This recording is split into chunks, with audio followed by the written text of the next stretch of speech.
Welcome, everybody. Welcome to all of our nominees and to all the senators and all of our guests.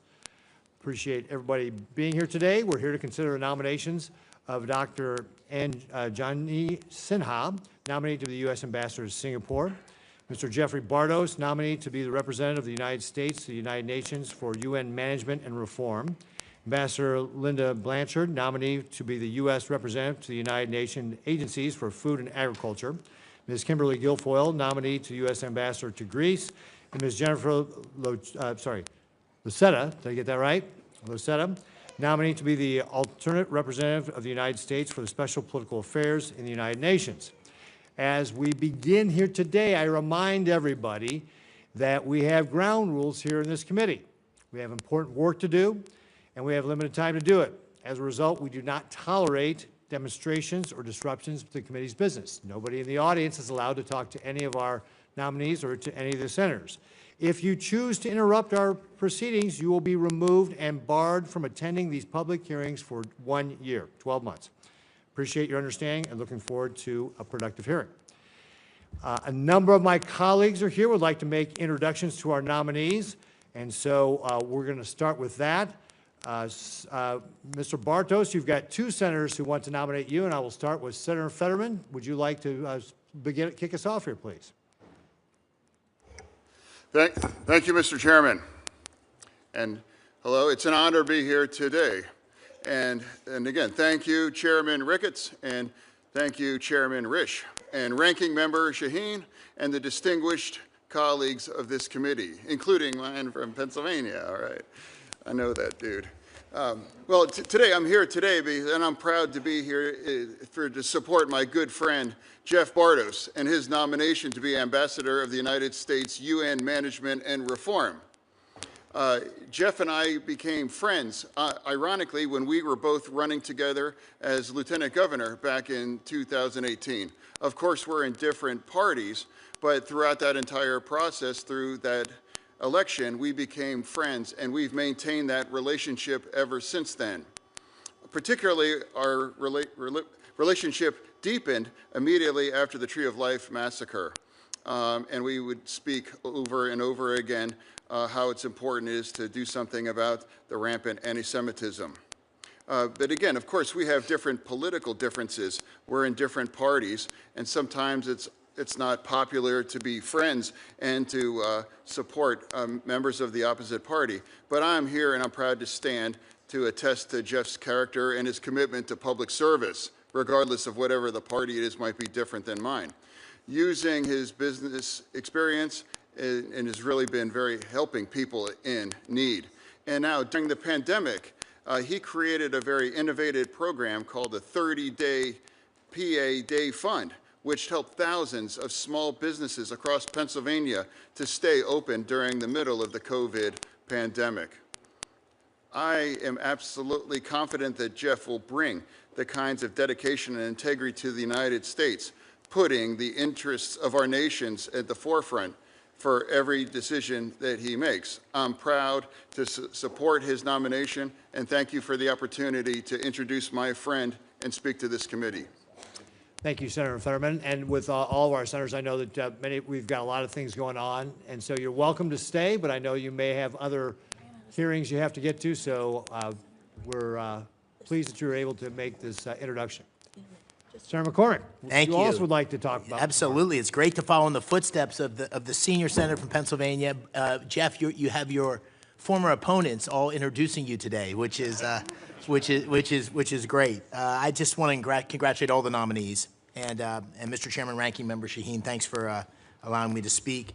I'm specifically here to introduce a native son of Reading. We got a lot of Reading native sons here in the audience, Senator Fetterman and Senator Barrasso. Jeff joins us today with his wife Cheryl, one of his two daughters, two great daughters, Emily and Sarah, who he always talks about with great pride. And welcome to you all. I'm sure you're very proud. Jeff is here today as the nominee for the U.S. Representative to the United Nations for Management and Reform.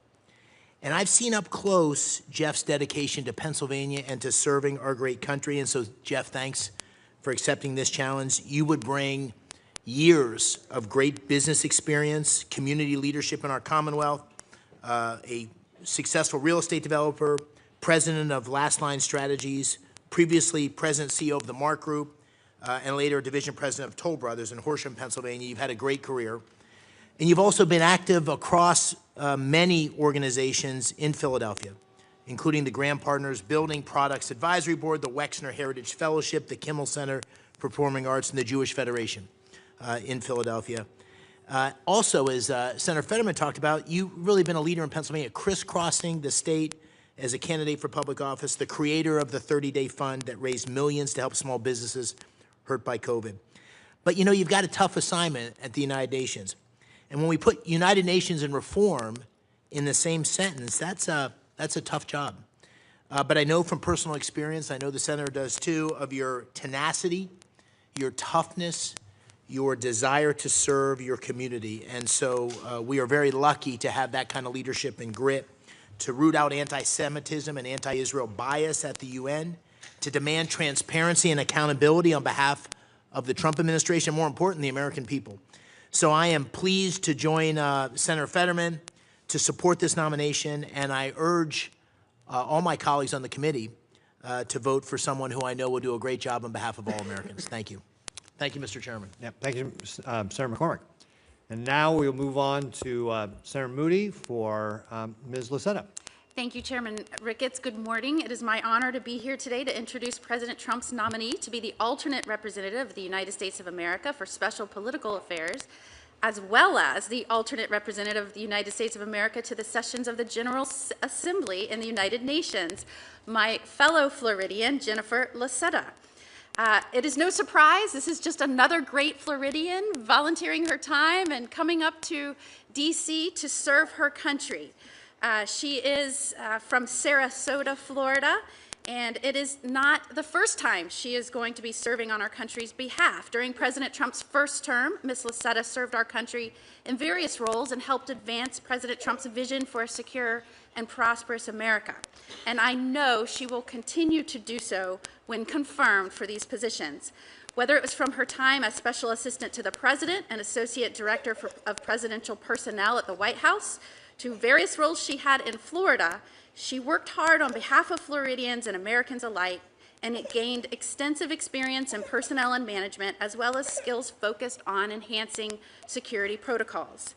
I can attest that, like many of my colleagues, this country is in need of someone to take up the America First mantle in its policy approach in all aspects of our foreign policy, from diplomatic negotiations to the United Nations, and many of the roles in which she will be confirmed. After 4 long years of America Last policies, we now need this more than ever. And I am thrilled that many great Floridians have volunteered to serve and have been nominated by this administration to carry out President Trump's vision for our country. I've seen just how critical the right leadership is to solving the most complex global issues, from Iran and its proxies' attacks on Israel and U.S. regional interests, to attempts by the People's Republic of China to infiltrate our universities and steal U.S. military technology. Our foreign policy is only as strong as the leadership we have in positions to respond to these events. President Trump has shown that strong leadership, demonstrated time and time again in dealing with malign actors globally, that it is necessary to pursuing a safer and more secure world. With America First policy, the world is safer, and peace should always be the goal in our foreign policy.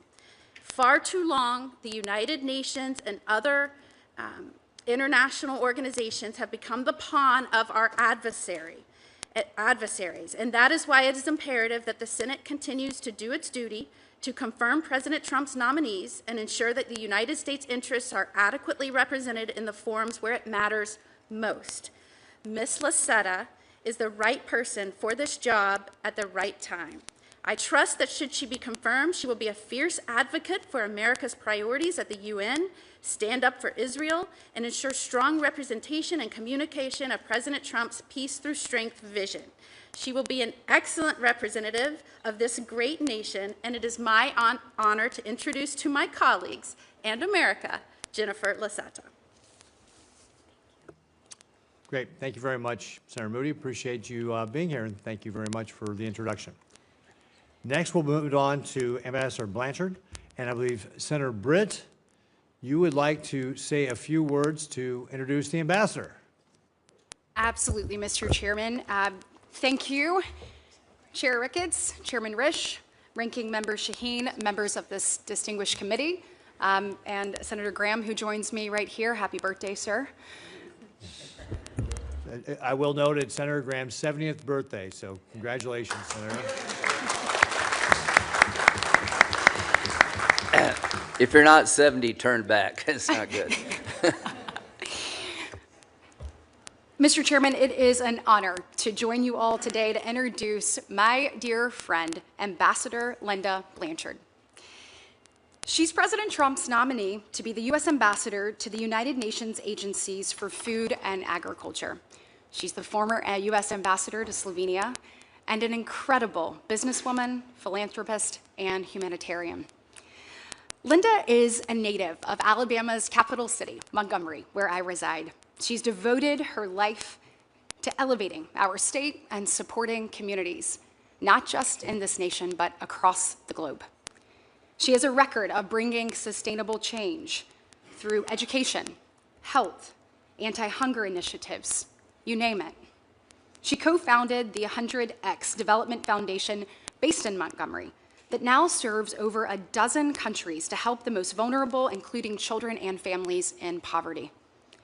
It is her goal for the unseen to be seen, to be elevated and give an opportunity for success. She's served on numerous boards of local organizations like Agape of Central Alabama, a Christian foster care and adoption agency. She is also the founder and former senior advisor of real estate firm B&M Management Company, which speaks to her business acumen. And she currently serves as vice president of business affairs of Ascent Residential, where she oversees 25 properties across 9 states. This nomination also marks a return to diplomatic service for Linda. In June of 2018, President Trump nominated her as U.S. Ambassador to Slovenia, where she diligently served our nation for over a year and a half. In fact, she helped secure joint declaration of 5G technology and a memorandum of understanding concerning strategic nuclear cooperation between both countries. When I was president of the Business Council of Alabama, I had the opportunity to travel to Slovenia and see her firsthand. She is a force of nature. We know the challenges we have in front of us across the globe, and there is no one more prepared to meet those than her. Linda has a proven record of international experience and leadership, and she is ready to translate that longtime service in food, agriculture, and hunger issues to excel in this position. I have absolute confidence in her ability to strengthen international efforts to address food security and advance agricultural development and U.S.-led initiatives. Thank you for the opportunity to speak on her behalf. I look forward to seeing her strong leadership in action as the next U.S. Ambassador to the United Nations Agencies for Food and Agriculture. Great. Thank you very much, Senator Britt. I know that Senator Tuttle also wants to say some words on your behalf, and I believe he's on his way. But in the meantime, we're going to go to Senator Graham to talk about Dr. Sinha, who's obviously up for Singapore. Senator Graham. Thank you, Mr. Chairman, and Senator Coons, and to the committee, thanks for having me, and appreciate the birthday wishes. I can't believe I'm 70. So anyway, that's not your problem, that's mine. So Dr. Sinha I've known for years. He's been a friend of President Trump for over a decade, and he has quite a life. He was born in India. He's lost his father in a tragic car accident at the age of 13, and he assumed financial responsibility for his 6 siblings and widowed mother. He went on to graduate medical school in India at age 22. He then moved to India's capital city of Delhi in '72 to begin graduate studies and medical career, and eventually immigrated to the United States in 1977, settling in New York. Once in the United States, he started a orthopedic practice for over 40 years, specializing in orthopedic and sports medicine. He sold that practice. He started another practice and had 8 locations throughout New York. Very industrious, talented surgeon and businessman. He has deep ties to the Indo-Pacific region. He's positioned to relate to key stakeholders in the region. Singapore has a very vibrant medical community, a lot of medical tourism, biotech, medical innovation. All of this is right up his alley. I think he'll be a great spokesperson for our country in Singapore. He knows the region and he knows the issues, and I am very honored to introduce him. His wife of 48 years, Dr. Sinha, is a retired anesthesiologist. She was on the NYU faculty, and they have a daughter, son, and 3 grandchildren, and they have truly lived the American dream. And this is a way for him to give back to his country, and I heartily recommend his nomination to be ambassador to Singapore. Thank you. Great, thank you very much, Senator Graham. Ambassador Blanchard, I understand that Senator Tuttle did get pulled away to something else, and Ms. Guilfoyle, Senator Haggerty is going to say some remarks about you when he has his time for questions. So don't feel left out. Senator Haggerty will be here. Now, what we'll do, before we turn to our panelists for their introductory statements, we'll follow that with a round of 5-minute questions. I will take the opportunity to thank all of our nominees first, however, for your willingness to serve our great country on the world stage, and congratulate all of you on this opportunity. Thank you also to your families, because they serve alongside with you. Ambassador Blanchard, you know that from personal experience. It's been the opportunity I've had as a governor to be able to do trade missions and see our staff overseas, and they do a fantastic job, but they do spend time away from their friends and families, and you will all be doing that to greater or lesser degrees as well. So thank you for your family sacrifices as you're confirmed, should you all be confirmed to these posts. These are not easy jobs. They're critical to ensuring that the United States can advance the interests and security of the American people around the globe. It's vital for our foreign policy that we have confirmed ambassadors in positions of importance. This is something I've heard consistently as I visit with partners and allies around the world. And this is a point that's been made by members of both parties repeatedly throughout my time on this committee, that we need to make sure that we get our nominees confirmed and in their positions in these important roles. Under Chairman Rish's leadership, I'm proud that this committee has prioritized this important responsibility of advancing President Trump's nominees. So far, 43 nominees have had hearings and have been voted on. This is a record pace, and everyone should be proud of that. Disappointingly, though, many of these nominees aren't yet confirmed. This hurts our ability to advance our interests. At a time when we are competing for influence with adversaries like Communist China, we cannot afford to let partisanship get in the way of what's best for our country. Thank you all again to the nominees for your willingness to serve, and I look forward to hearing your testimony and answer this committee's questions. So now we'll go into the panelists' opening statements, and Dr. Sinha, we'll go ahead and start with you. Would you like to begin?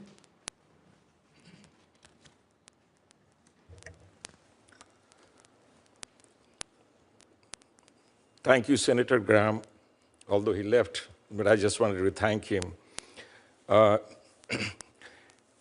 Chairman Ricketts and esteemed committee members, I'm humbled to stand before you today. I extend my deep gratitude to President Trump for his nomination and to Secretary Rubio for his support. With your concurrence and approval, I look forward to serving the United States to my fullest capacity.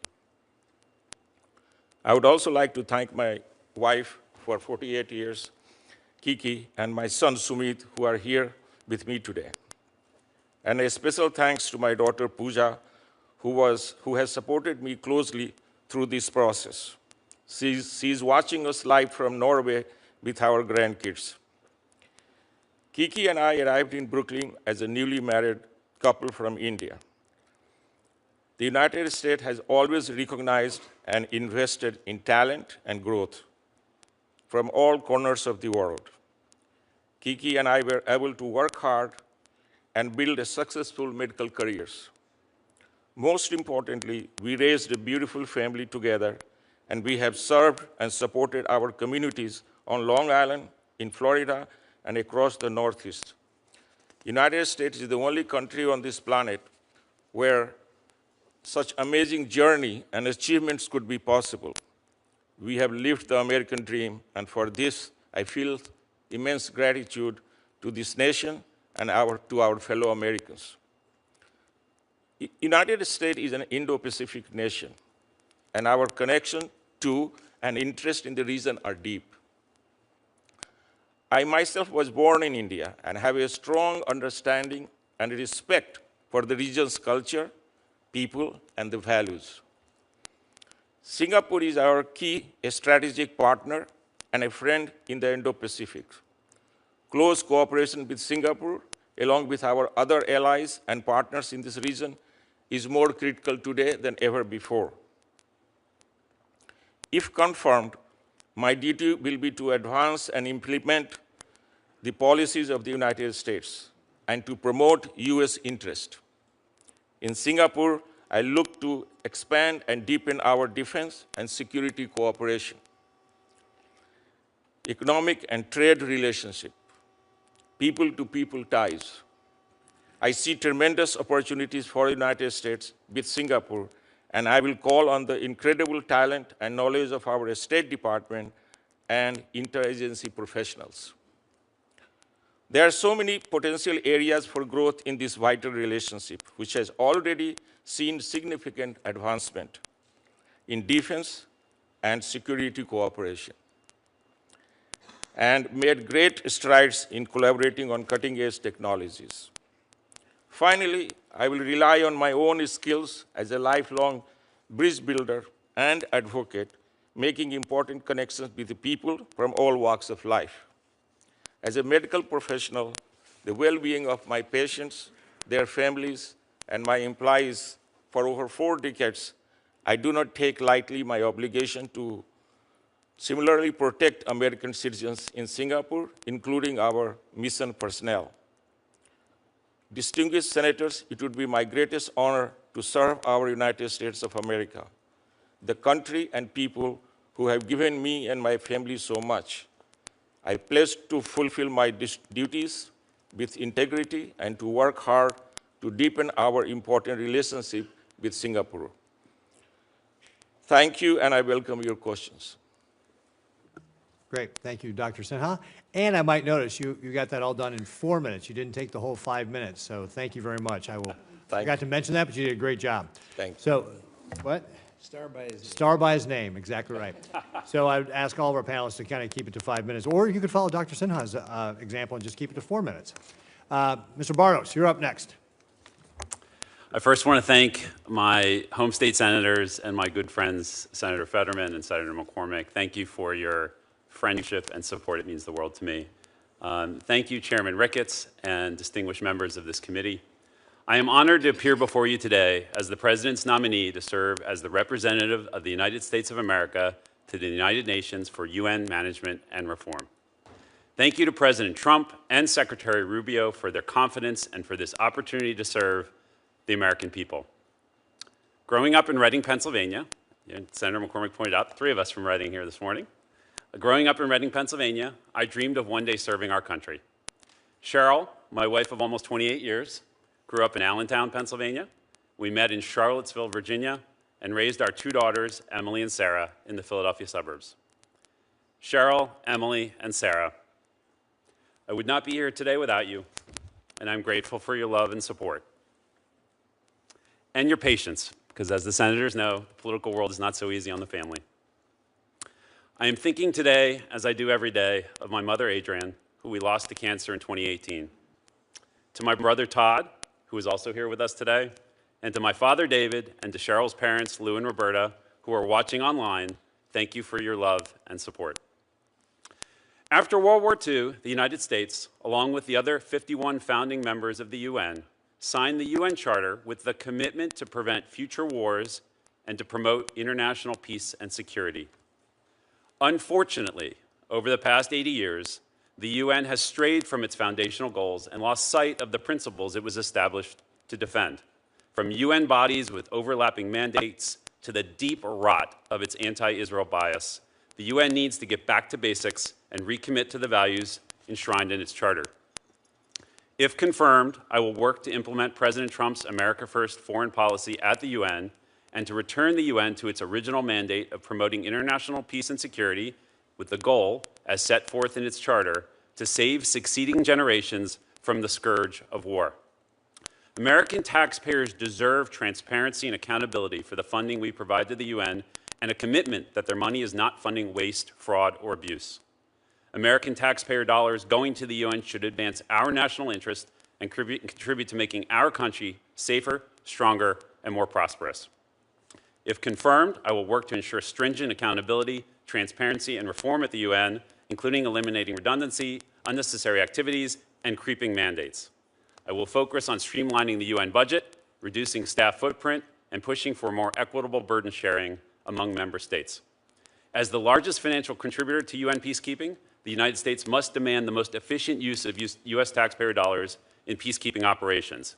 If confirmed, I will push for long-term structural financial efficiency in peacekeeping missions and increased burden sharing from nations that share our priorities for UN reform. I will work with my colleagues to review the programmatic effectiveness of individual peacekeeping missions and ensure these mission mandates are realistic and achievable with clear exit strategies for each mission. We must also ensure that the UN upholds its zero-tolerance policy for sexual exploitation and abuse and uses all tools available to push for accountability. Our standard should be very simple. One case of abuse is one too many. U.S. representation in UN leadership and staffing is not commensurate with our financial contributions. If confirmed, I will work to ensure that more Americans are working at the UN. American citizens bring our values to their work in the UN system and are one of our best defenses against nations that seek to exploit and manipulate the UN for their own interests, especially China. If confirmed, I will demand the highest standards of integrity, transparency, and efficiency in UN hiring and invest in American citizen talent pipelines. I am eager to support the Trump administration's strategy to place more American citizens in appointed and elected positions at the UN, something, Mr. Chairman, I know you and your colleagues would like to see as well. As the UN turns 80 this year, the United States is not alone in recognizing the need for reform. If confirmed, I look forward to working closely with other member states in the Fifth Committee and the General Assembly to pursue these much-needed reforms. It would be the honor of a lifetime to represent our nation at the UN in New York and to pursue the reforms needed to advance the United States' interests and to promote international peace and security. Thank you again to you and your staff for all of the time and hard work that go into this process. I'm grateful for your advice and guidance, and I look forward to your questions. Great. Thank you, Mr. Pardos. Our esteemed chairman, who is letting me stand in for him today at the hearing, has requested a moment of personal privilege. So, please. Chairman Risch. Thank you very much. First of all, let me say thank you for standing in and other members of the committee who have. As has been noted, we're almost 50 people now we've had hearings on, and it's really difficult for the chair to take these on all alone. So if we can have the assistance of the other members of the committee to hold subcommittee hearings, that works really, really well. I'm not telling anything that this panel doesn't know, and that is that these appointments are complicated. They take a long time, and the preparation on this side is just as lengthy as it is on your side. And I'd like to recognize publicly and thank Sergio Gore from the White House, who handles personnel matters. He's with us for the first time today, and with him is his assistant, Morgan DeWitt. From our staff, Kelsey Kelleher. Kelsey? She's in back. But anyway, all of us work together to make these things happen. We met even before we started these hearings. It's worked really, really well, the system that we've put in place. We even had Kelsey embedded a bit at the White House as we move this, and the State Department as we move this forward. But it's been really good, as you noted, that we are on really on record pace for getting people through this committee. The floor is struggling a little bit, but still at a record pace, and that's a result of the work of all these people that they've put to, that have helped do this all together. So anyway, I want to thank everybody and thank all those who were involved in this. Senator Shaheen's been very helpful. She and I were both governors and are both committed to the principle that as chief executive can't do the job. without having the team in place. And speaking to the chief executive, I think, Sergio, you can either confirm or deny, but we almost have him to the point where he believes we're on a record pace. So I'm getting less calls, which has got to be something good. So with that, I should point out, too, we have another special guest. The President Trump's grandson, Donald J. III, is here with us today. We don't get many of the first family here, so we're certainly welcome you to the hearing. With that, I will yield back, and thank you, Senator Ricketts. Great. Thank you, Chairman Risch. And with that, Ms. Guilfoyle, I said you weren't going to be left out. Senator Hagerty is here, and so Senator Hagerty would like to do his introduction for you. Well, I want to thank the chair, and thank you for standing in for me today, Mr. Chairman, as well, to attend to a family health issue. But it's a great privilege to be here with all of you. And I'd like to congratulate all of you, too. The roles that you're about to take on are incredibly important. Having done a role similar to what several of you are doing, I've got a great respect for not only you, but your families, and to all of the families that are here. The role that you will play is absolutely critical in the success of your spouse, your loved one. So thank you. But it's a special treat and privilege to introduce a good friend of mine today, and that is Kimberly Guilfoyle. She is President Trump's nominee to be the U.S. Ambassador to Greece. She's a deeply experienced attorney, a nationally respected commentator on politics and public policy, and she's a great political strategist. Throughout her career, Kimberly's excelled in both the private sector and in her public service roles. Indeed, her distinguished background and long-standing commitment to public engagement make her an absolutely excellent candidate to be the United States Ambassador to Greece. Ms. Guilfoyle worked as a broadcaster at Fox News, where she co-hosted The Five and Outnumbered, and previously appeared as a legal analyst on CNN, ABC, and Court TV. Earlier in her career, Kimberly served as a prosecutor in the San Francisco District Attorney's Office and as Deputy District Attorney in Los Angeles, where she generated national recognition for her legal acumen. Her academic and civic credentials further support her nomination, having graduated magna cum laude from University of California, Davis, and earned a JD from the University of San Francisco School of Law. She's also the recipient of multiple awards recognizing her legal work, her public service, and her advocacy, including the Heritage of Hope Award from the New York Society for the Prevention of Cruelty to Children, and the Special Civil Rights Award from the City of New York. Most recently, in January, she was awarded what is known as the emblematic icon by the Archbishop of the Greek Orthodox Church of America, commemorating Kimberly's spiritual and cultural bonds with Greece and the United States. Thank you for your contributions to that relationship, Kimberly. Her strong expertise and experience, as well as her deep ties to the Greek American community, make her extremely well qualified to represent the United States in Greece. And on a very personal note, I want to acknowledge that as I moved from my prior post as U.S. Ambassador to Japan to the United States Senate, Kimberly was there for me from the very beginning. She came and joined me in my small hometown in Tennessee to kick off my campaign. And Kimberly, you've been a friend from the very start and helped me open this new chapter in my life. And I couldn't be more honored to be here to congratulate you and help you open this important new chapter in your life. And I encourage all of my colleagues to support her nomination. Thank you. Thank you, Senator Hagerty. And now, Ambassador Blanchard, we will go to your opening remarks. Chairman Risch, Chair Ricketts, and distinguished members of the committee, thank you for the opportunity to appear before you today. And a special thank you, of course, to Senator Katie Britt from the great state of Alabama. I have the opportunity and have been honored to have been nominated by President Trump to serve as the U.S. representative to the United Nations Food and Agriculture Agencies in Rome. I am joined here today by my family, my husband, John, son, Benjamin, my daughters, and several, Haley, Karen, Jennifer, Gracie, and Lucero, and my twin sister, whose unwavering love and support have made this moment possible. I would not be here without them. Our country has afforded me many opportunities for which I'm very grateful. I married at 19, became a mom to a 3-year-old son shortly thereafter, and earned my degree in my 30s when we were finally able to afford it. I'm a proud adoptive parent of children from all over the world.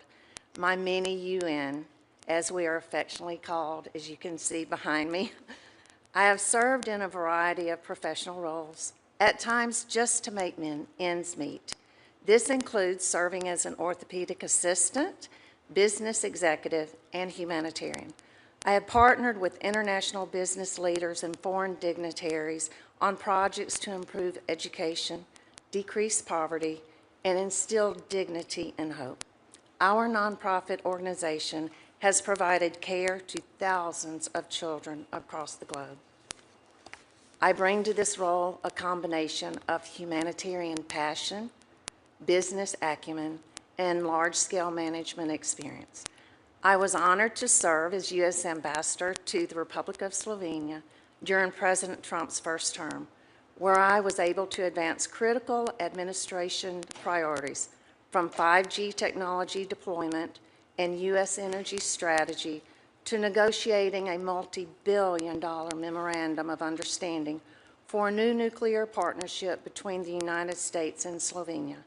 I was privileged to also have been serving as ambassador to Slovenia when the public perception of the U.S. actually turned notably more positive. Today, the need for change and reform within the United Nations is more urgent than ever.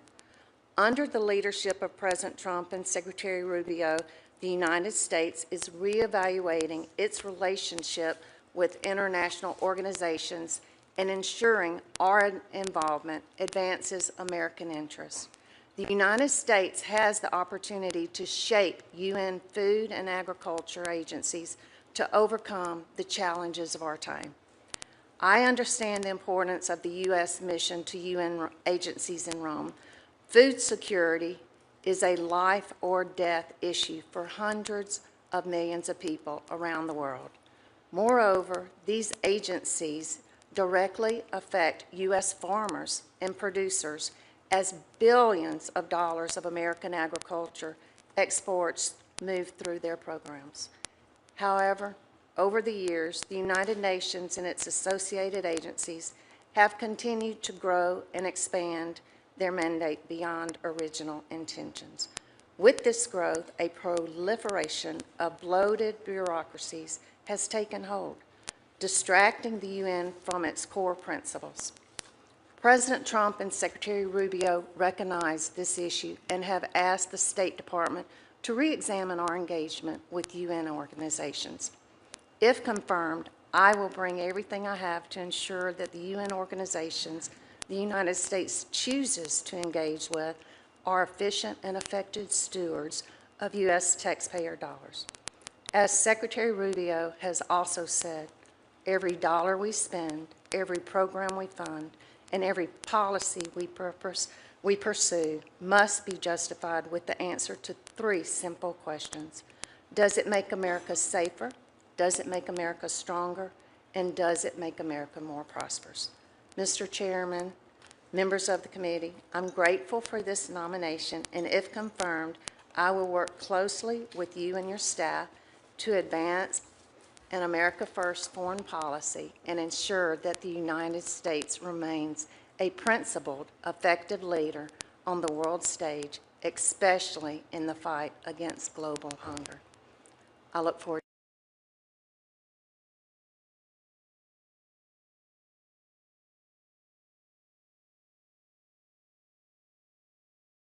dear friend of many years, Senator Hagerty, for your kind introduction, for your stewardship and service to this country in multiple roles that you have done. And you're someone I greatly look up to, admire, and hope to follow in the footsteps of your great service to this country.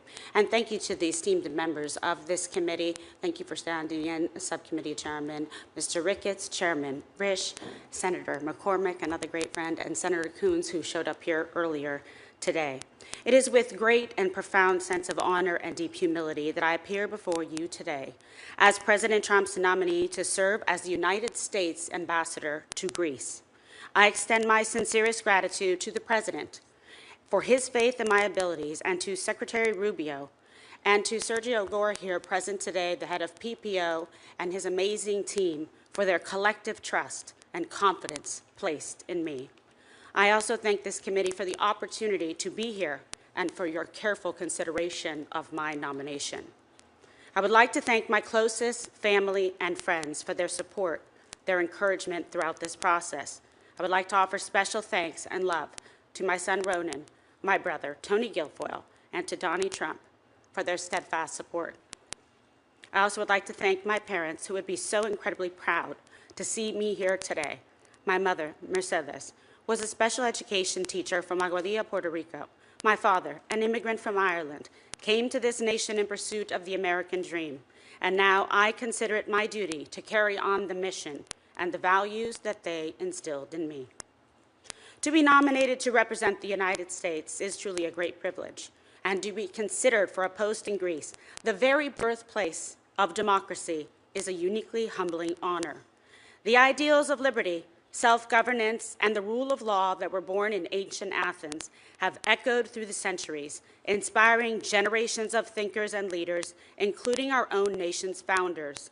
This profound legacy, which has greatly influenced the world and the formation of our own republic, resonates with my own lifelong dedication to public service and the unwavering pursuit of a more just and prosperous world through strong international partnerships. My career path has been defined by a steadfast commitment to advocacy and public engagement. As a prosecutor in the demanding environments of both San Francisco and Los Angeles, I was entrusted to be a voice for those who could not speak for themselves and to uphold the foundational principles of our legal system. This experience honed the skills of careful negotiation, clear-eyed analysis, and the pursuit of truth, qualities I believe are indispensable to effective diplomacy. Subsequently, my decades in the media as a legal analyst and television host provided me with a platform to elevate critical issues, spotlight injustice, and champion truth on a wide range of priorities and for audiences across the globe. These endeavors, coupled with my active engagement in public advocacy and the political arena, including during my service as First Lady of San Francisco, have provided me with a keen and timely understanding of international relations and an unshakable belief in the power of robust alliances to advance our shared interests and values. If confirmed, I pledge to bring the full measure of this experience to bear in Athens. I am prepared to be a tireless advocate for American interests, a steadfast partner for our Greek allies, and a proud and loyal representative of the President and the American people. Over the past several decades, Greece has evolved to be a pillar of stability in a complex region, and its commitment to our shared security within the NATO alliance matters more than ever. Consistently ranking among the top spending allies, Greece is projected to continue dedicating 3% of its GDP to defense in 2025 and is on a trajectory to reach 5%, in line with the alliance's commitment at The Hague. This is not merely a matter of statistics. It is a tangible investment in our collective security. Furthermore, a substantial portion of this expenditure has been directed toward the acquisition of cutting-edge U.S. defense technology, including the formidable F-35 fighter jets, advanced Apache and Black Hawk helicopters, and modern naval vessels. Additionally, the proposed joint project to co-produce Constellation-class naval frigates demonstrates Greece's long-term commitment to our strategic defense partnership. These modernization efforts enhance Greece's significant military capabilities, strengthen the eastern flank of our NATO alliance, and create valuable opportunities for American industry. If confirmed, I will make it a top priority to further accelerate Greece's defense modernization by fostering even greater cooperation and synergy between our defense sectors. The United States and Greece have made tremendous progress on energy cooperation. Greece's Revithoussa LNG terminal and the construction of the Alexandroupoli floating storage regasification unit is allowing the U.S. to export more gas to Europe. While U.S. natural gas now accounts for 20% of gas in Greece, up from 2% 5 years ago, there are huge opportunities to sell more U.S. energy to Greece and its neighbors. If confirmed, I will work with the so-called vertical corridor between Greece, Bulgaria, Romania, Moldova, Ukraine, and Central Europe so that Greece can become a hub of U.S. gas for the region. I will also encourage Greece's progress on constructing electricity interconnectors and its neighbors, including Cyprus, Israel, and Egypt, which contribute to regional energy diversification and security. Economic opportunity remains an essential pillar of the robust U.S.-Greece relationship. If confirmed, I will serve as a proactive and strategic partner in advancing U.S. trade and investment interests, building on successful efforts to expand opportunities for American firms across key sectors, including defense, energy, shipping, infrastructure, technology, AI, pharmaceuticals, hospitality, and agriculture. I will also actively pursue pathways to encourage and facilitate Greek investment in the United States, fostering a more balanced, resilient, and mutually beneficial economic partnership. Ultimately, the enduring strength of the U.S.-Greece relationship is built upon the solid bedrock of our people-to-people ties. The vibrant Greek-American and Greek Orthodox community has made immeasurable contributions to the fabric of our nation, and the bonds of culture, family, and shared heritage between our countries run deep. I am also deeply committed to championing religious freedom, an essential pillar of all democratic societies and a core value we share with our Greek allies. If confirmed, I look forward to engaging with and supporting the vital work of Greek cultural, educational institutions, non-governmental organizations, municipalities, and individual citizens. I am committed to working alongside the diaspora to further strengthen these essential human connections that bind our nations in a spirit of friendship and mutual respect. Thank you once again for the honor of appearing before you today. Thank you, Ms. Gilfoyle. Ms. Lucena.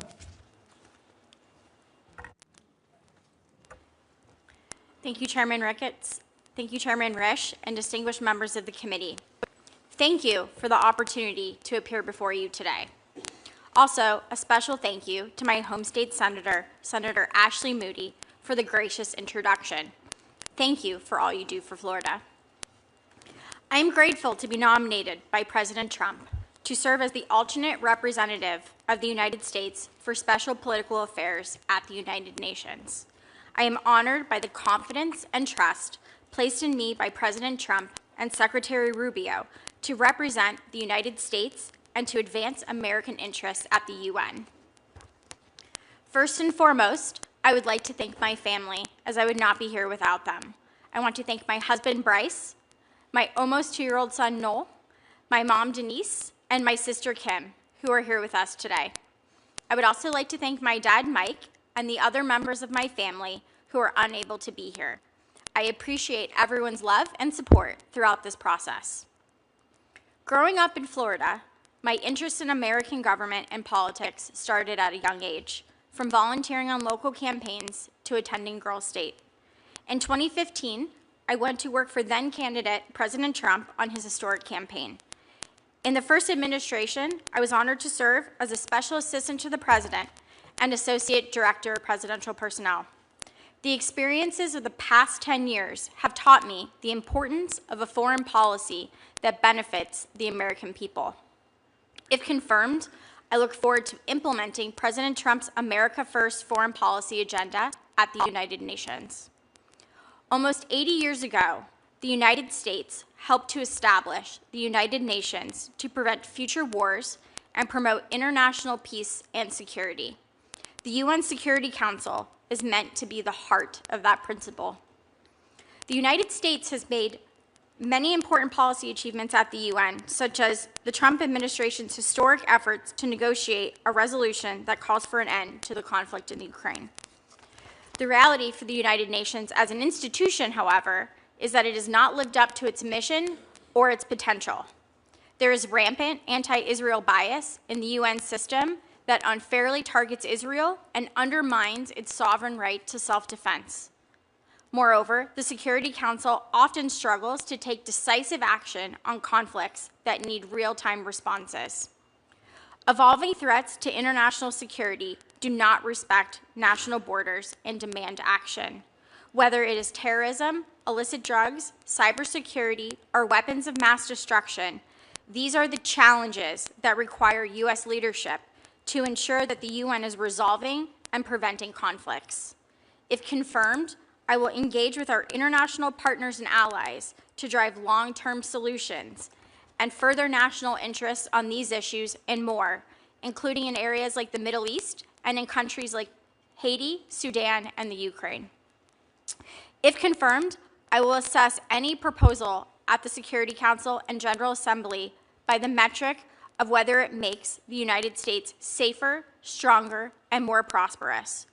Doing so will make the UN more efficient and effective.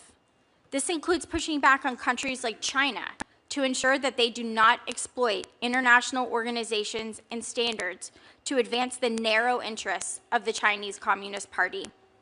I will also examine UN peacekeeping and special political mandates to ensure that those mandates are best focused on maintaining international peace and security, have transparent budgets, and are operating in the most efficient way possible. If confirmed, the core of my responsibility will be to push the UN to return to its original mandate to maintain international peace and security. I will advocate for our national interest, engage with international partners and allies to drive outcomes, and ensure accountability for the U.S. taxpayer dollar. Through President Trump's agenda, we can once again have peace and prosperity. I would be honored to join the administration and work side by side with the dedicated staff at the U.S. mission to the United Nations in New York. We must demand more of the UN because we know it has the potential and the capacity to do better. Again, thank you for your time and the opportunity to come before you today. Thank you, Ms. Lucena, and thank you all for your opening remarks. We will now move into a round of 5-minute questions, as long as we have people here to ask those questions. I will begin. Dr. Sinha, Singapore is one of our more vital partners in the Indo-Pacific. On the security front, it supports rotational U.S. military deployments, enables our patrols throughout the region, hosts thousands of American sailors, airmen, and their families, and is a significant buyer and user of U.S. defense technologies. It's also a hub for maritime trade and financial services, a gateway for over 6,000 American businesses operating in Asia, and a leader in emerging technologies. Oftentimes, an American company's first step into the Indo-Pacific is in Singapore. I recently had the pleasure of meeting with Singapore's Prime Minister Wong, Foreign Minister Balakrishnan, and Defense Minister Chan at the Shangri-La Dialogue. And I can confirm Singapore's desire to not only maintain our strong partnership, but to build upon it. Dr. Sinha, as ambassador, what areas will you prioritize to strengthen the U.S.-Singapore partnership and deepen our cooperation? Thank you for your question, Senator. As you know, I am a physician, a surgeon, so I have been a long-time bridge builder, and I believe strongly in a person-to-person connection. If confirmed, my first basis would be to go there and create a very good, strong relationship with the Singapore government. And obviously, I will do my best to increase I will deepen the defense, security, and economic tie with Singapore. So. Well, I think you should make a good connection with the foreign minister there. Yes. I believe he's also a physician. Actually, between him and I, there are so many things common. He went to his school and became an eye surgeon. I went to his school and became an orthopedic surgeon. His wife is a physician who became neurologist. My wife is an anesthesiologist. And his kids are lawyers. Our kids are lawyers and doctors. So we have a strong connection already. Very good, very good. Nebraska is the nation's 5th largest agricultural exporter with nearly $8 billion in ag exports last year, the 3rd highest total on record. Simply put, when Nebraska agriculture thrives, so does my state. Nebraska's impact just isn't domestic, though, it's global. In western Nebraska, cooperatives package and ship dry edible beans used in the World Food Program humanitarian operations, delivering American-grown products to save lives in some of the world's hardest-hit regions. Ambassador Blanchard, in your testimony, you discussed the dire need to bring reforms to the UN and its associated agencies, and I agree wholeheartedly. You also acknowledged that billions of dollars of American agricultural exports move through these UN programs, which directly affects farmers and producers in my state. How will you work to clean up the waste and mismanagement in Rome, while at the same time ensuring that American farmers and producers aren't unintentionally harmed? Thank you, Senator, for that question. First of all, I can tell you, in the first administration, we all know that President Trump's number one focus was farmers first. And I never would put any words in his mouth, but I would love to just reiterate that that was his focus the first term. And anything that benefits farmers is a win. And I can tell you as USUN Rome nominee ambassador that it would be my pleasure to continue the partnership and see how we can grow it and be sure that the partners that we are bringing in that we can't use the maritime for because it's so far, the cost prohibited, that those partners that we're not using in the states as farmers, that we need to be able to be sure that they're giving us the right deals. When we're not using our farmers, we need to be sure the others are giving us the right deals. That's one area I really want to focus on. And certainly always increasing partnerships with U.S. farmers. I've already had the pleasure of the USDA Secretary Brooke Rollins has reached out to me. She's already been to Post, and we said we would discuss after, if confirmed, the hearings and see how we can increase everything for our farmers and sending produce abroad. Thank you, sir. Great. Thank you, Ambassador. Senator Hagerty. Thank you, Chairman Ricketts, and again, welcome to all of you. Several of the panelists today are nominated to serve at the United Nations, so I'd like to start with the United Nations today, if I might. If you think about it, the United Nations has become the poster child of ineffective bureaucracy. It's bloated, it's slow-moving, it's resistant to reform. And despite the billions of dollars of annual contributions that come to the UN disproportionately coming from the United States, the organization remains plagued by overlapping mandates, weak accountability, and an entrenched culture of cultural inefficiency. If I think about it, the UN all too often takes and diverts their resources into administrative overhead rather than frontline impact. Its missions suffer from poor oversight, and its decision-making is quite often politicized. So, Mr. Bartos, I'd like to start with you. Just explain to us your plans for increasing the efficiency and the financial accountability and impact of the United Nations. Senator, thank you for the question, and I want to also say thank you for your leadership from the time you got to the Senate on defunding UNRWA and working towards the dismantlement of UNRWA. It's meant a lot to so many people, your leadership on that. And we, if confirmed, will be serving under the most consequential and effective president in history for the U.S.-Israel relationship, as well as a leader whose record of combating anti-Semitism is second to none. And so while we approach the 50th anniversary of the stain of the Zionism is racism resolution at the UN, a stain on that body that is almost 50 years old, it seems like this is an organization that's immune, or resistance a good word, but I would say almost it's just immune to reform. Well, I think they've demonstrated their perspective, and you have a unique window of opportunity, I think. I do. It's because of President Trump's leadership, his vision, his leadership, and his charge to us that every dollar that goes through the UN system cannot be. The American people are the most generous people on earth. We have been the most generous funders. Our nation has been the most generous funders for 80 years. And the President has charged, and Secretary Rubio has charged to say not a dollar of that can go to waste, fraud, and abuse. And every dollar must make us safer, stronger, and more prosperous. And I think it's with presidential leadership, leadership of the Secretary of State, and if confirmed, our team to use our generosity and the U.S.'s role at the UN, our dollars need to matter. They need to matter in procurement, they need to matter in personnel, and they need to matter when we say that this organization needs to be, or this particular agency needs reform. It's that presidential leadership from the Secretary, and if confirmed, our team's leadership to execute the President's America First agenda. It's an organization that cries out for leadership and, frankly, respect for those that fund it. I've attended the United States General Assembly meeting when President Trump spoke. I've been there on multiple occasions with President Trump. That organization is basically out of control right now in terms of their inefficiency, their lack of respect for those that fund it, and the politicization of many of the institutions. And on the politicization front, I'd like to turn to you, Ms. Laseta. If you think about it, the UN was founded on principles of peace, security, and human rights. But the organization has become increasingly politicized. If you think about the authoritarian regimes there right now that seem to dominate its institutions, they do it in a way that legitimizes their own agendas. They do it in a way that helps them avoid scrutiny.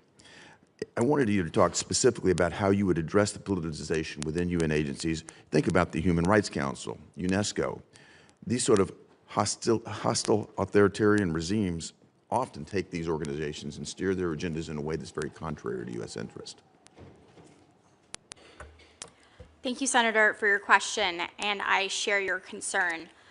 As you know, in February, President Trump signed an executive order to withdraw the United States from the Human Rights Council. That same executive order also called for the review of our participation in international organizations to make sure that our participation aligns with national interests. Many organizations within the UN have lost their way. Both the Human Rights Council and UNESCO continually serve as examples of the pervasive anti-Israel bias that exists within the UN. They continually push back on Israel's right to sovereign self-defense, and further, an organization like the Human Rights Council enables countries with brutal regimes like Cuba, Venezuela, and North Korea to have a platform despite their own terrible records with human rights abuses. These organizations must get back to the founding principles of the UN, which is to prevent war and to maintain international peace and security. If confirmed, I will work with the State Department on the outcome of their review, and I will review our participation in international organizations to make sure that everything that we do makes sure that America is stronger, safer, and more prosperous. Well, beyond review, I hope you hold them to account. Mr. Chair, if you would indulge me with one final question. I'd like to come back to you, Ambassador Blanchard. I'm very interested in your leadership and look forward to your leadership at the UN's Food and Agricultural Organization and the related agencies in Rome. I visited that mission in the past, and I'm very concerned about the influence that exists there right now. The Director General today, Director Chu Dong-yu, and his deputies have basically steered FAO priorities in a direction that supports Beijing and its desires, and certainly in means that don't support the United States and our allies. If you look ahead to the 2027 election of a new Director General, I'd just like to know if you plan to make certain that we have either a U.S. nominee or at least an ally as a nominee to be the new Director General so we can get this organization back on course. Thank you, Senator, for the question. Certainly, I've been looking forward. I've already had the pleasure to speak with my deputy, who has already arrived at post, and I told him let's not get ahead of the Senate, but he has informed me of some things, and we really would like to focus on building partnerships with our allies right away, if confirmed when I get to post, because it's the partnerships that'll be able to elect all the new entities, and of course, all the infiltration, not to mention in the other areas that the CCP has tried to take over abroad in our food sourcing. So it'll be my pleasure to partner with our allies and figure out how we can come together and pick a candidate that can win and that can lead this organization with like-minded American initiatives. Well, I look forward to a new nominee and many more purchases of Nebraska agricultural products. And with that, I'd also just like to commend all of our nominees to the UN. You've got a challenging job ahead of you, but we absolutely need you to take care of that. And to our two country ambassadors nominees, I look forward to your confirmation and working with you in your future roles. Thank you. Thank you, Mr. Chairman. Great, Senator Hagerty. Senator Coons. Mr. Chairman, I'll defer to my friend and colleague from the state of Illinois, given the pressing business of the NDA. Great. Senator Duckworth. Thank you. Dr. Sinha, you say you know how important the United States-Singapore relationship is, and I think you know that it's important to me as all of our relationship with the ASEAN nations. This is not a role you can just pick up on a whim or because you think it will be glamorous or because Singapore is a great place to live. Our diplomats are dedicated. They're hard workers who represent the United States every day on the front lines, anticipating crises and providing invaluable expertise to help prevent conflicts from exploding into catastrophes. I am not opposed to political appointees, and in fact, my colleague across the aisle, the senator from Tennessee, did an incredible job as an appointee to a critical United States ally, the country of Japan, and I really enjoyed working with him when he was ambassador there. But frankly, I don't think you are particularly qualified for this role, and I'm concerned about how your lack of understanding may even inadvertently cause friction in our critical relationship. Will you even be able to effectively lead our mission in Singapore? I have my doubts. So my questions are going to be to allow you to assuage my doubts and win my vote. Dr. Sinha, I need to know that you understand some basic facts about Singapore and its critical relationship with the United States. For example, in 2024, did the United States have a trade deficit with Singapore? Yes or no? It did not. How large was the U.S.'s trade surplus with Singapore in 2024? $80 billion. $18 billion. 2.8. You're off by a huge factor. The United States had a 2.8 billion trade surplus with Singapore in 2024. If confirmed, how would you explain our friendship in Singapore to the president? How would you explain to our friends in Singapore the president's threats to slap tariffs as high as 25% on their country, given that the United States has nearly $3 billion trade surplus with Singapore? Thank you for your question, Senator. We are not walking away for any dialogue between the two countries and two leaders. If confirmed, I will make a personal relation with the government of Singapore, and I will make sure the dialogue continues and we settle the issues of trade together. Do you support increasing a tariff on Singapore, seeing as how we don't have they buy more of our stuff than we buy of theirs? So, Senator, so you want to put a tariff on them? Thank you for your question, Senator.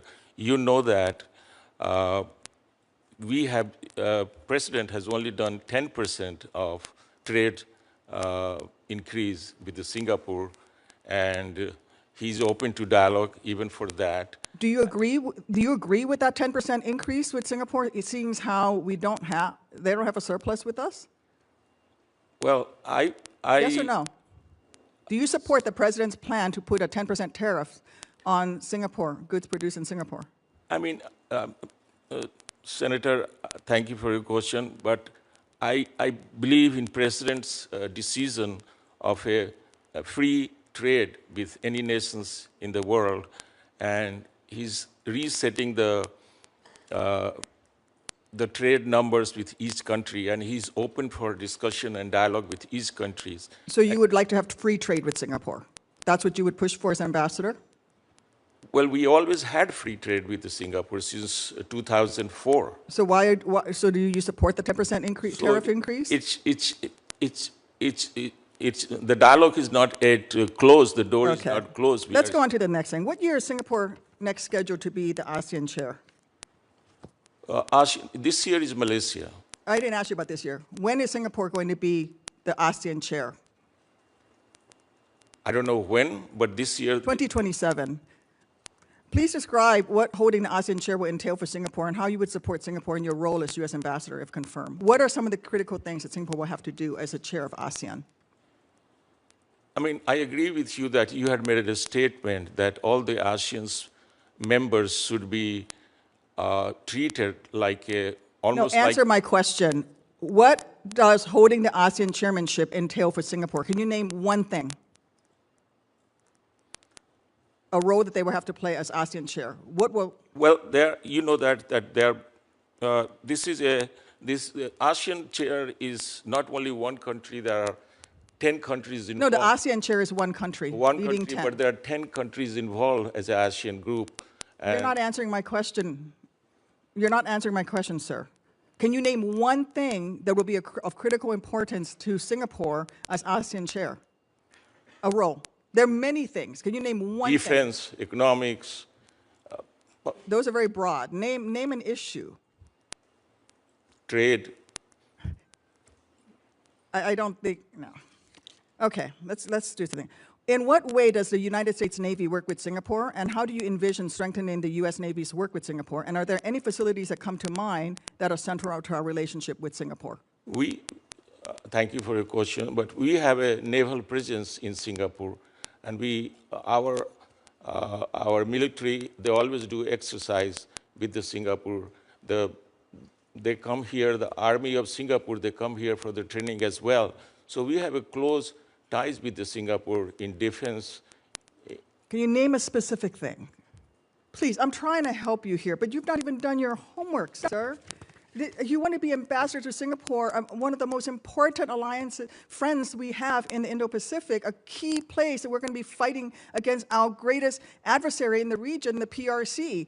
Singapore may feature incredible culture, but that should not be treated as a glamour posting. This nation is too important to the United States, to ASEAN, to the entire region. And frankly, I think the mission is important to U.S. interests and national security, and it should actually be a foreign service officer. But I have even larger concerns with the political pick, when that political pick is somebody as unqualified as you. I've opposed political picks for Singapore from Democrats. So this is not a partisan issue. I just feel that you are not taking this seriously, and you think this is a glamour posting, that you're going to live a nice life in Singapore. But what we need is someone who's going to actually do the work. I'm out of time. I have a couple additional questions related to management that I'll submit for the record.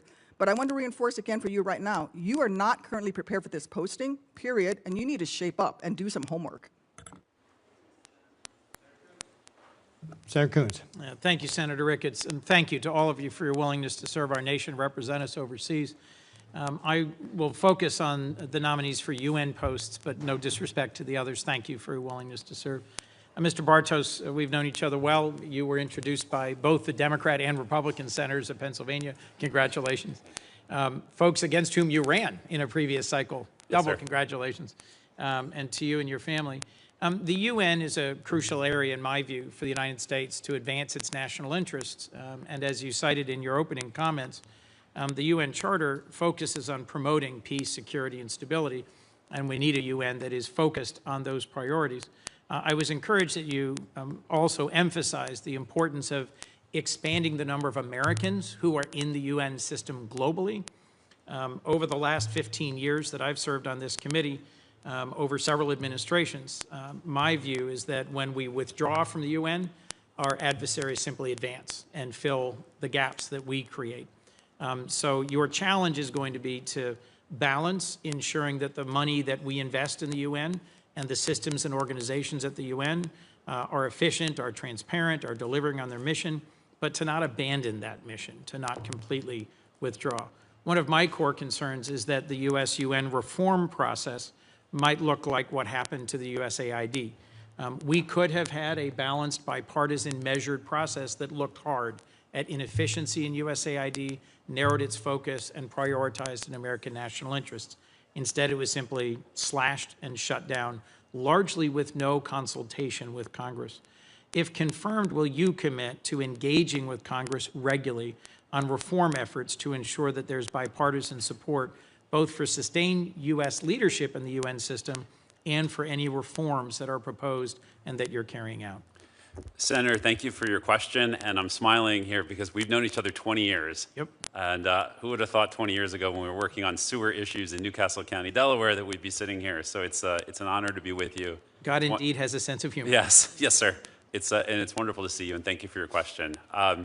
Yes, I can strongly commit, and if confirmed, look forward to working with the committee to address all of these issues. I'm inspired by Secretary Rubio's leadership. I'm deeply grateful to President Trump for his leadership, and if confirmed, I look forward to working as often as you'll have me with this committee to address these issues. Thank you, sir. To your point about the importance of having Americans, how will you advance American representation in the UN system at the same time that there are proposals that would dramatically cut back our contributions to the system? So thank you for the question. In his first term, President Trump established the directive that we were to have an agency at I.O. at the State Department to focus on either elections where United States citizens could run and or be appointed to certain agency heads. That office, any of us involved in politics would love to have a record that office has achieved over the last 5 years. If memory serves, it's something like 28 contested positions and 23 or 24 successful candidates. It's a fantastic record. Credit to the President, to President Trump for his leadership on that issue. In his second term, and again, I'm a citizen, I'm not currently at post or in the State Department, but if confirmed, one of the things in my briefings that I really perked up at and thought was this a huge opportunity is the terrific team at State, at IO, that's working on these issues. I would and to agree work- it's been a sustained success across several administrations to keep advancing Americans for positions of leadership. One sitting to your right is nominated to lead an important food-related agency. The previous head, a Chinese national, was an alarming example of what happens to a critical UN agency when we don't have either American or American-aligned leadership. Last question for you, and then I have one question, if I might, for Ms. Guilfoyle. I believe investing in peacekeeping is a core part of the UN mission. I agree with you. We should have zero tolerance for abuse. I worked with Chairman Corker now many years ago on investigations and transparency around peacekeeping. How will we sustain our peacekeeping engagement when the President's proposed budget zeroes out all U.S. contributions to peacekeeping, and the rescission that will be on the floor next week would claw back $360 million? How do we balance that? How do we sustain an effective voice in peacekeeping while there's proposals to withdraw all support?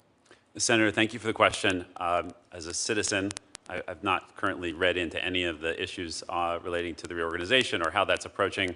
I can say generally, though, if confirmed, I look forward to immediately getting stuck into those issues, to learn about those issues, and to working with this committee. I think on the broader point about peacekeeping operations and the successful ones versus the unsuccessful ones, having clear objectives and a clear exit strategy is an outstanding roadmap for any of these endeavors. Broadly, we're in agreement on that point. I look forward to continuing our conversation. Thank you, Senator. Ms. Guilfoyle, if I might, just because the U.S.-Greece relationship is important to me, to my state, to our nation.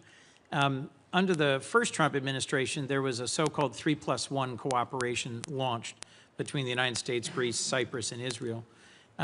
Give me your sense of what difference that's made, what's its current status, and whether you would commit to sustaining this level of cooperation in this structure. Yes, thank you for the question, Senator. I believe this is a very important area of concern as it relates to national security in Greece and Cyprus, Israel, all being very strategic and powerful allies, steadfast and reliable throughout the years, and this has just increased under President Trump's last administration. We're looking forward to making sure that those partnerships remain intact and, in fact, foster and develop. I believe firmly, if confirmed, as ambassador to Greece, that I will work tirelessly to make sure that Greece's national security interests and our strategic allies in that partnership remain very strong and robust, working in concert and conjunction with the United States of America, because national security in those areas and those countries directly equates with national security for the United States of America. And I would ensure that we increase the commitment that has been consistent by the people of Greece to do the defense spending, buying U.S. military equipment, which they have been doing, and see to it that we are going to project to include up to 5% from them. Anything for me about why the 3+1 mechanism is particularly important? Well, geopolitically, as you know, that is a very complex region with a lot of security issues, migration issues. We saw recently what's happened. And, you know, Greece, where it occupies its place in the world, is that southeastern edge of Europe, which is pivotal in terms of its relationship, its proximity to the Middle East. So we saw then with the cooperation with our allies, making sure that American citizens that were stranded and at great risk and danger in Israel were protected and were transported with ease and efficiency despite the complex issues involving visas. Our partners, our allies in Greece were able to help effectuate that in a timely and safe fashion, bringing people through Cyprus, through Greece, and into Athens. Thank you for the question. Thank you, ma'am. Thank you all, and I look forward to working with you. Thank you. Senator Barrasso. Thanks, Mr. Chairman. To follow up, Ms. Guilfoyle, on what you were just talking about with the NATO and the importance of the relationship and how closely we are aligned. There's a military naval support activity, Suda Bay, vital U.S. military installation. I know there's going to be updates. I think $44 million has been committed to invest in new joint mobility processing center in that area. Can you just overall give us some things, what opportunities you see for increased cooperation with Greece as these upgrades are completed? Because you, I think, appropriately called attention to the fact that all of these countries have now committed to going up to 5%. They have, which I think is incredibly important. I was committed to at the Alliance and at The Hague, and that is something that I know that these countries have intentionality to fulfill and to continue that commitment that they made to us. Thank you for bringing up these questions, Senator. Suda Bay, yes, as you know, is the largest U.S. military base in Greece. It is strategically and geopolitically critical to the United States. It's been a really wonderful asset for us, for our military base, especially in that area of the world. So we're going to continue to look forward to that and make sure, and if confirmed, I plan to visit all of these facilities to deepen my keen understanding of the issues, the people, the needs, so that we maintain that strength for American interests and American national security. Revithousa is also incredibly important because there are unbelievable opportunities for liquid natural gas, which could be crucial to limit the influence, undue influence in the region of Russia, of China, and make sure that we push back on that on a daily basis. There are certain things that have happened that have been very disheartening as it relates to national security in the port of Piraeus, where the Chinese were allowed to gain access and purchase that. What I'm proud to say is the Greek people have now implemented a system that somewhat mimics what we have here in the United States, CFIUS, to prevent from foreign interests and countries encroaching on sovereign nations and buying up key national security ports and interests. So that is something that I was encouraged that has happened recently in the past month or so, and I look forward to partnering with them to make sure that we can use some of our models of best practices in those ways to make sure that there isn't over-encroachment of foreign influence and interest in key ports, and work with them strategically to help understand how we're able to prevent that in the United States of America. Thank you for the question. Yeah, well, I appreciate your comment about energy, because I think of energy as the master resource. Greece, I think, is quickly becoming a major energy hub in the Eastern Mediterranean. You talked about LNG. They've expanded their LNG terminals. I think they've earlier this year signed an agreement with Chevron and ExxonMobil to do more. So just generally, could you give us a little thought on American energy companies in Greece's energy sector, and how will you support and encourage this effort for more energy? Great opportunities, I mentioned, exist with Revithousa, with the LNG terminal, which is key to that regional energy strategy. Also in Alexandroupoli, the LNG terminal, that's essential for U.S. energy exports and for Balkan access. So this is, again, why I would like to just stress the importance of Greece, the seriousness of this position, the opportunity we have to grow and strengthen the alliance and the bond between the Greek Americans and the United States of America and those living, working, visiting in Greece to ensure their safety, productivity, and make sure that their needs are met. And I really look forward to working with the absolutely incredible people that are so talented in the State Department and the careers, and the people that are currently serving in the embassy, working tirelessly to ensure that American interests are represented, and to work for President Trump to effectuate his goals, his beliefs for the United States of America. Thank you. Mr. Bartos, the U.S. Is the United Nations' largest financial contributor. Provides more funding than all other permanent Security Council members combined. I hear about that in Wyoming a lot. People aren't really happy with this. Despite this significant investment, the UN has struggled to implement meaningful budgetary discipline, to demonstrate consistent fiscal accountability. I think next week this committee is going to have a hearing with the nominee to be our U.S. ambassador to the United Nations. U.S. contribution represents about 22% of the UN's total budget. How are you going to ensure that the financial burdens at the UN are shared more equitably and in accordance with current economic realities? And are you committed to limiting the growth of UN regular budget and ensuring that the UN makes more efficient use of its existing resources? Senator, thank you for the question. As you stated, the United States, the generosity of the American people knows almost no bounds. We have been the most generous supporter of the United Nations system since it was founded 80 years ago, and we are the most generous nation on earth, and proudly so. But our fellow citizens, all Americans, deserve to know that every dollar that they send, every hard-earned dollar that an American taxpayer sends to the UN must not, cannot go to a dollar, a penny cannot go to waste, fraud, and abuse, and every dollar must go to support programs and policies that make our nation safer, stronger, and more prosperous. If confirmed, I will devote all of my energies. We're 22% of the regular budget, as you say, sir. We're 25% of the peacekeeping budget, limited by statute. The UN seeks to assess us at 26.1%. And so it's incumbent upon my role, if confirmed, on the Fifth Committee on Budget and Oversight to root out all of this waste and to make, and really, and I said this before, with President Trump's leadership, with the Secretary's leadership, and their charge to us, if confirmed, our team will have that presidential leadership to go there and make sure that those reforms are implemented. Our dollars carry a lot of weight, but over the last 80 years, they haven't, as you say, they actually haven't really been put to the best use by the system to the United States' interest. We need to do better. We must do better, and I commit to you, sir, if confirmed, we will do better. Thank you. Thank you, Mr. Chairman. Senator Booker. Thank you very much, Mr. Chairman. I am really excited about the U.S.-Greece relationship and the promise and the possibilities. I've been grateful, Ms. Guilfoyle, of what you've already discussed. Can we dive a little bit more deeply into some of the strategic importance of the work that we're doing and that we can build upon, I think, in the coming months with your leadership? Thank you. If you can put your microphone on, I appreciate that. So you mentioned the base in Alexandroupolis. Also, I want to mention the base at Suda Bay and how important they are to the U.S.-Greece Mutual Defense Cooperation Agreement. And I'm wondering if the administration is planning to any upgrades to those existing bases, given their pivotal strategic importance in that region, as you already discussed. And you share the perspective that maintaining and increasing the capacity at Alexandroupolis is important. Yes, Senator, thank you for the question. It's nice to see you. I believe this is such an important relationship. The administration believes it as well.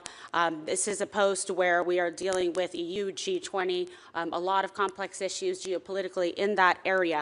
And I think it is incredibly important. Again, I am speaking now in the role of a private citizen. I would work in conjunction with the State Department, Senator Rubio, the deputy secretaries, and also following in the mission of American interests moving forward to make sure that we are ready in that area, that that relationship and partnership is maintained, that if there are necessary improvements or expenditures that need to be made, that I would advocate in that fashion very strenuously on behalf of the United States of America and the American people. I am grateful for that. That's the kind of strength I want.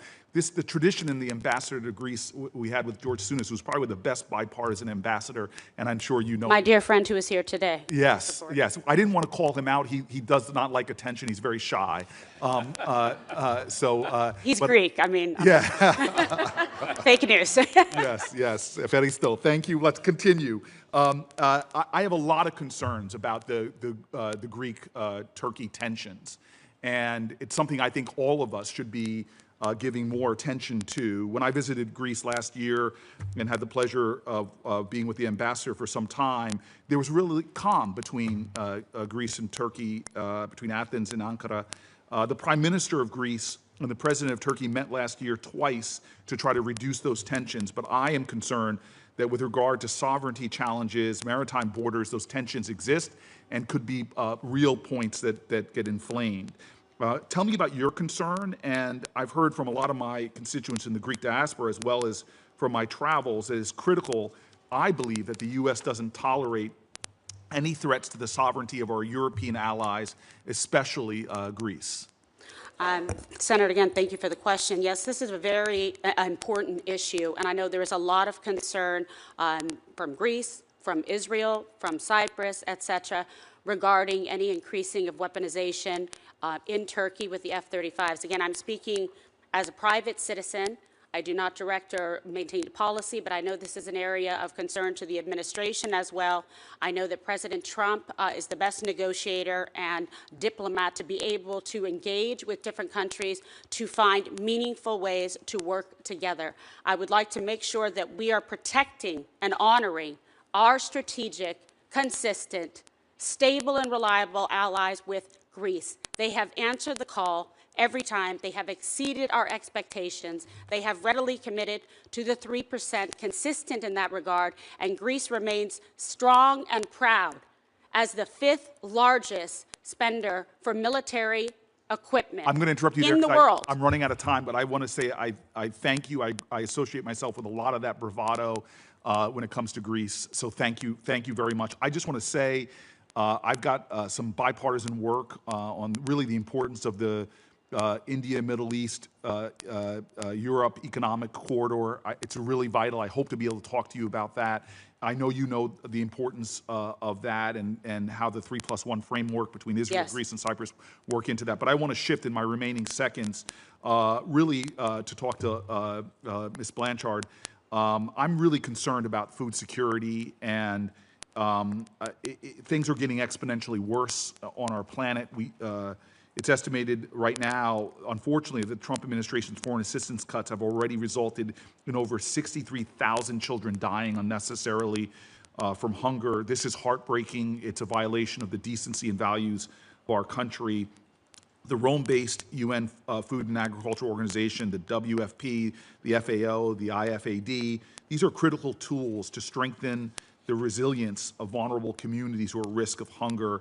Hunger leads not to horrible death and that is deplorable, but it leads to instability that ultimately could affect our security. So if confirmed, how will you seek to advance the programs that address long-term food security challenges? How do you propose to do that if the U.S. is actually reducing its funding and commitment? And as you know, other nations watch us. When we reduce, they reduce. When we challenge them to do more, as I've done in a bipartisan way here in past years, they do more. And so what impact ultimately do you think the reduction in U.S. funding will have on food insecure countries and communities worldwide?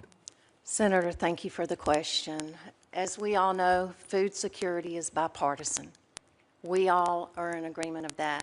But I do believe we're all in agreement as well of our accountability for our checkbooks. I mean, I account for things that go in and out of my checkbook at home. And I think it's wonderful to reevaluate, and I look forward to the reevaluation process.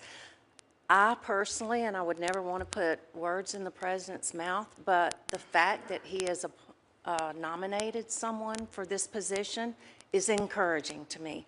I've worked for the last 20 years in helping orphans and the most vulnerable abroad in 12 different countries. I'm a believer in it. I realize it's national security, but I do also realize that there's been instances where malaligned players have gotten a hold of food and used it against us or our allies. So I certainly look forward to meeting with you and this whole committee So in the future. I'm out of time. I want to be respectful. I just want to say this. When I was on the Chad-Sudan border, and I've never had a situation, I've visited refugee camps all around this world, where pleading Americans were begging me to up food assistance and were being very clear with me as I looked at malnourished babies of what would happen if we didn't increase food assistance. Well, we have done worse. We've limited funding, and I've now heard directly about the children that have died there. There is a moral urgency that I know reflects deeply within your faith tradition and my faith tradition. I beg of you publicly, when it comes to crises like we're seeing in Sudan, to please be a call of conscience to this administration, should you be confirmed, to please demand in private that we step up to American tradition and the moral urgency that has been supported in a bipartisan way. We are watching children die at rates that should stun the conscience of Americans, and I'm hoping that you can help us to address that crisis. So thank you very much. Thank you, Senator. Senator Risch. Thank you. Ms. Guilfoyle, I want to drill down a little bit more into the issues between Greece and Turkey. Certainly. You know, they're both NATO allies, and I have to tell you, I've started to use that word pretty advisedly when it comes to Turkey. I fought with them. I led the charge to get Sweden and Finland into NATO, and it was incredibly frustrating. Turkey was using its power because everything has to be done unanimously in NATO to keep them out, and it was a huge fight. And the other thing, as far as Turkey's concerned, I'm the one that put the hold on the F-35s. The F-35s they bought and paid for are still sitting in the United States because I've got a hold on them. And I'm going to continue to have that hold for a lot of different reasons. But the relationship between Greece and Turkey doesn't get nearly the play in the media here that actually exists. I wind up dealing with it all the time because I'm chairman of the committee. One of the things I'm particularly interested in is the the argument they're having and the fight they've been having for a long time over a territorial dispute. I don't know how familiar you are with that, but I'd like to hear your thoughts on that. And the other thing I'd like to hear your thoughts on, and I would recommend to you, is your predecessor, George Souness, who's here. He and our ambassador to Turkey had a very, very close relationship. And I talked to them frequently, and they were really good at sorting out the issues between the two of them. So I would urge that you make that same kind of connection with our ambassador to Turkey. But your thoughts on that relationship and some of the things we might be able to do. The Greeks have been legitimately calling out for our help for a long time on a lot of these. And they're very difficult issues, obviously, between two allies. But your thoughts, please. Thank you. Thank you, Chairman, for that thoughtful question. It's one thing I think that's going to be a main and primary focus, in addition to some other issues, if I am confirmed to be ambassador to Greece. I do enjoy a very close relationship with Ambassador Barrick in Turkey. I know him for a very long time, and I have a very close relationship with Ambassador George Souness. So I think this will be pivotal to making sure that we are ready and able to exceed expectations on day one. I look forward to working with Ambassador Barrick on this tough issue, in addition to following the direction of the President of the United States. Sir, as you mentioned earlier, Turkey is precluded by U.S. law that you put forward from actually acquiring the F-35s. There are choices that people and countries make in life, and Turkey has chosen to work with the Russians with the S-400s. I think it is imperative that we focus and point out the juxtaposition of a strong, steady ally who has answered the call and exceeded the expectations like Greece, and someone who, yes, is in NATO, but also needs to follow suit and be that same kind of strong and strategic ally. We don't have that at this point in time, and again, I'm speaking on behalf of myself as a private citizen. I look forward to getting more information, to getting deeper into the issues, following the direction of the President of the United States, and also working with my esteemed Ambassador Tom Barrick to resolve some of these issues. But again, the big focus has to be, what are we going to do in that area? It is so imperative for national security and for the United States of America, and that we also protect those strong allies that we have in Cyprus, in Israel, and in Greece. And I will make sure that it is my mission objective and focus to do just that, if confirmed. Well, thank you. I think you and Tom are going to be a real team there, I really think, and I appreciate that. The issues that Turkey has are not irresolvable. They are resolvable if cooler heads would prevail, but with Erdogan, it seems like it's going backwards every year rather than forward. So I hope you're able to turn that around, and your comments about the Greek community here in the United States couldn't be more right on. What a great community of people supporting Americana and Americana issues. But Chairman, if I may, just to say that that has been very evident, and it's been consistent for so many years, and they care deeply about this country. We have 3 million Greek Americans living in the United States of America and the diaspora, and 10 million incredible patriots that live in Greece, that they want to work very strongly to help and support the United States, and their intentions are clear. Thank you for the question. Thank you. I'm out of time, but I just want to say, Mr. Bardos, the title of your job having to do with UN management and reform, that's an oxymoron if I've ever heard one. And I got a lot of issues there. Secretary Guterres comes to see me every once in a while. The first thing I do is drag out the charter and say, what are you doing about this? Because, man, it just isn't working. And we're pumping a tremendous amount of money into it. There's a lot of us not very happy about that. I wish you well. We'll work with you every way that we can. And my time's up. Thank you, Mr. Chairman. Thank you, Chairman. Senator Hahn. Thank you, Mr. Chairman, and congratulations to all of you and your nominations. I know Senator Booker covered some of the topics I wanted to, but I'm going to dig a little more deeply into those. So, Ms. Guilfoyle, congratulations on your nomination. As you know, Greece is a critical American ally. The U.S.-Greece relationship has grown to probably one of the most strongest and enduring relationships based on common values based on defense cooperation, based on strong people-to-people ties, energy collaboration, and the important role they have played also with respect to fighting back against Putin's war of aggression against Ukraine.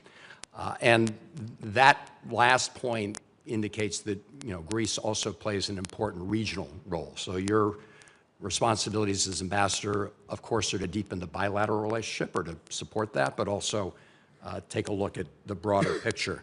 And recently, Turkey submitted a maritime spatial plan to UNESCO that reflects maritime claims that have been disputed by Greece. Are you aware of that plan that was submitted? Senator, thank you for the question. I'm aware of the plan. I am not deeply familiar with the plan because I have not been confirmed, and if confirmed, that is one of the areas that I want to work with the senators and congressmen and the talented people at the State Department, Secretary Rubio, to make sure that we have a strong command of that situation as well.